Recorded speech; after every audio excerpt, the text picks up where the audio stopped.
What's going on, everybody? So apparently Andy Muchietti will be directing Batman, the Brave and the Bold. All right, where do I stand as a fan when it comes to that?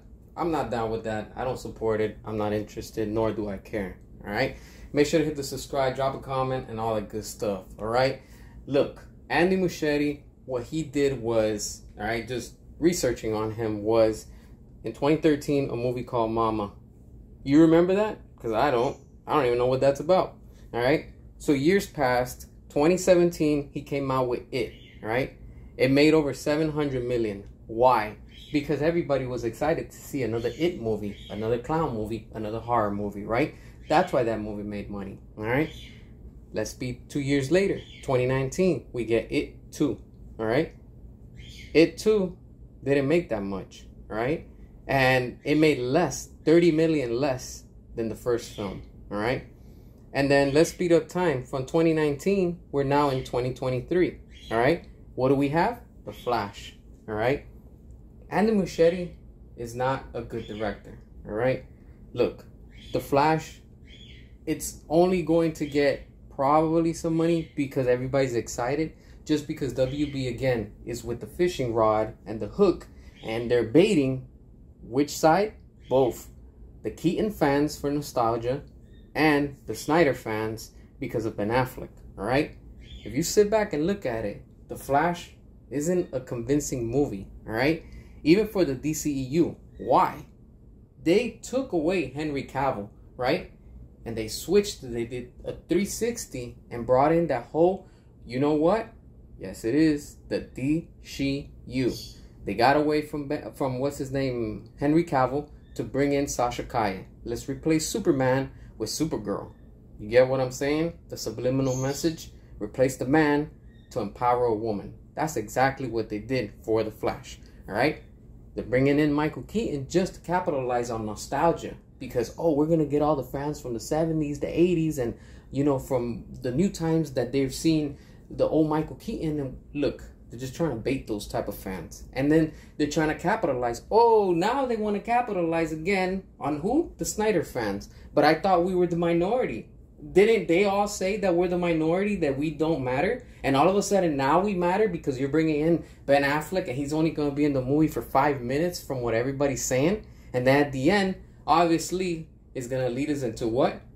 Batman, the Brave and the Bold. Because, you know, James Gunn has altered and has touched and has messed everything up with the timeline. And not only that, symbolically, but literally, he's going to put in his wife at the end of the movie. Let's face it, we know that's what's coming, you know, because it's going to establish his whole shitty DCU, right? That's erasing the Snyderverse, and it's going to pick up and continue with the Hamadaverse that started with Black Adam, Shazam 2, it's Flash, Blue Beetle, and Aquaman 2, right? And don't forget, recently, not Aquaman, what's his name? James Gunn said that Blue Beetle is gonna be what, quote unquote, kicks off the DCU of his universe, all right?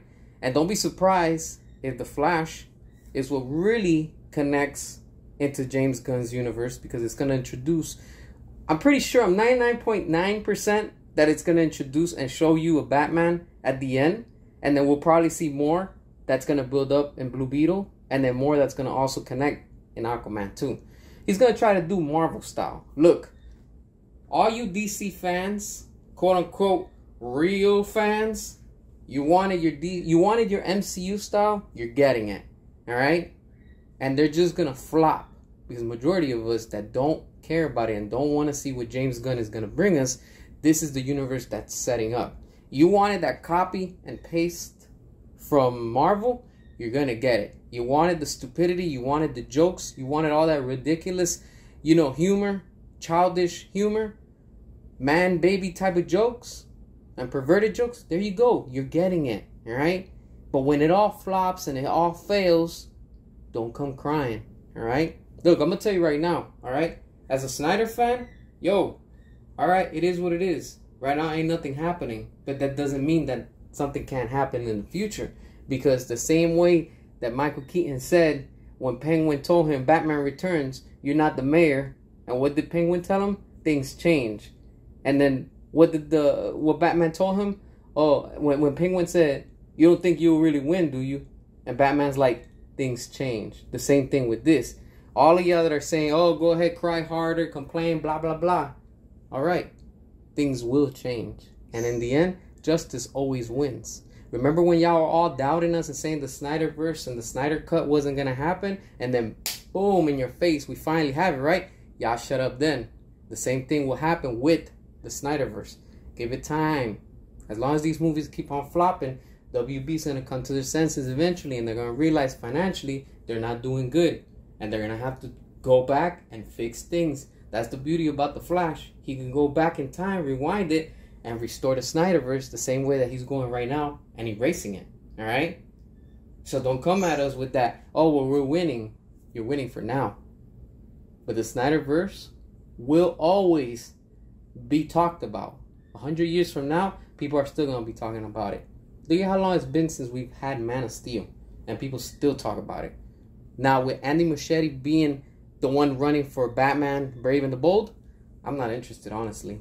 His trailer for The Flash doesn't convince me, and I'm sure when I see the movie, I'm not going to be impressed, honestly. All right?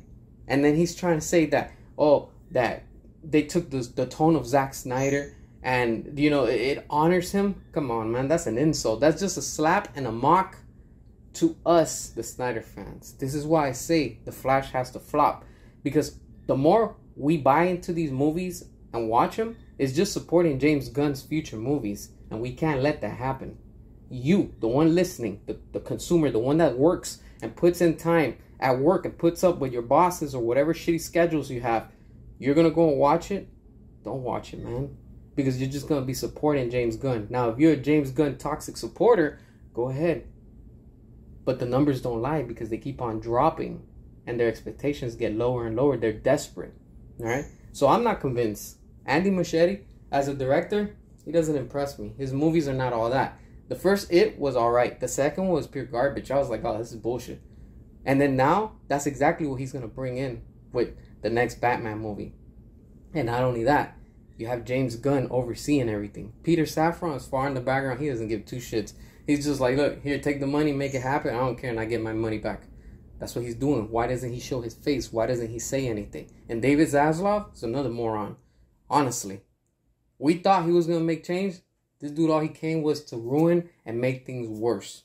So the top three, now with Andy Muschietti, David Zaslav, James Gunn, Peter Safran, and Andy Muschietti, yo, you can see clearly this is becoming, like I said, the Trojan horse.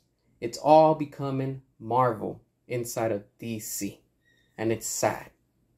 But yeah, what are your thoughts? Make sure to hit the subscribe, drop a comment, and until next time.